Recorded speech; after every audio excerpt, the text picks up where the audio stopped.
ٹھیک ہے، باپ اگر زندہ ہے تو بھائی کے اوپر کیا غیرت آتی ہے؟ وہ اس کو کیا کرے؟ اگر بہن اس کی حجاب نہیں لے رہی تو اس کو اس کے اندر کیا حق حاصل ہے؟ بھائی کس حد تک سختی کر سکتا ہے؟ اس کا ولی زندہ ہے، باپ زندہ ہے، بھائی کا کہاں تک ہے کہ وہ کہے کہ یار نہیں بہن کو لینا چاہیے؟ صرف کہنے کی حد تک یا کچھ اس کے اوپر ایکشن لیا جا نہیں، سکتا ہے؟ میرا نہیں خیال کہ ایکشن کا اس کو حق نہیں ہونا چاہیے. ایکشن کا حق تو صرف باپ کو ہی ہے یا ماں کو دیا ہے. باپ اور ماں دونوں کو حق ہے.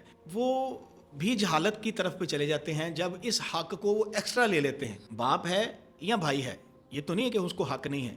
اس کی وہ بہن ہے، وہ اس کی عزت ہے، وہ اس کی تکریم ہے.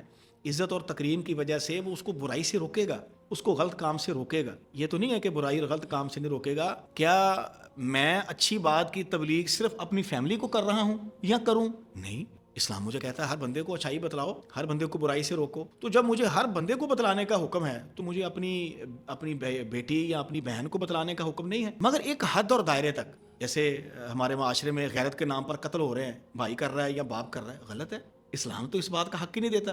اگر باپ قتل کرتا ہے تو وہ قتل کے بدلے پھر قتل ہی ہوگا. پھر اس کو حق ہی نہیں دیا اسلام نے قتل کرنے کا. اگر حق دیا ہوتا تو پھر آج بھی بچیوں کو بچپن میں زندہ مار دینے کا حق ہونا چاہیے تھا. تو قرآن تو بِأَيِّ ذَنبٍ قُتِلَتْ کہ قیامت کے دن تو سوال ہوگا لوگوں سے اس کو کیوں قتل کیا. تو کیا یہ قتل وہ عرب کے جو جاہل لوگ تھے وہ کرتے تھے، اس سے مراد وہ ہے؟ نہیں، اس سے مراد ہمارے معاشرے کے لوگ بھی ہیں. یہ جو قتل کر رہے ہیں ان سے بھی پوچھا جائے گا، مطلب بھائی تو نے اس کو قتل کیوں کیا؟ تو نے اس کو روح دی تھی، تو نے جسم دیا تھا، تیرے پاس تو میں نے بطور امانت بھیجی تھی. یہ تیری بیوی ہے، یہ تیری بیٹی ہے، یہ تیری بہن ہے، بطور امانت تھی. تو اس کی خیر خواہی چاہتا، اس کو تبلیغ کرتا، اس کو اچھی باتیں بتاتا. قتل کرنے کا حق تجھے کس نے دیا تھا؟ چاہے وہ باپ ہے، چاہے وہ خامد ہے، کوئی بھی ہے. مطلب اس کے انڈر آ گئی نا عورت. فرض کرے جی، کہ یہ معاملہ صرف خامد اور بھائی تو نہیں، باپ اور بھائی تو نہیں، بھائی تو خامن. نہیں، خامد میں بھی آ جاتا ہے نا.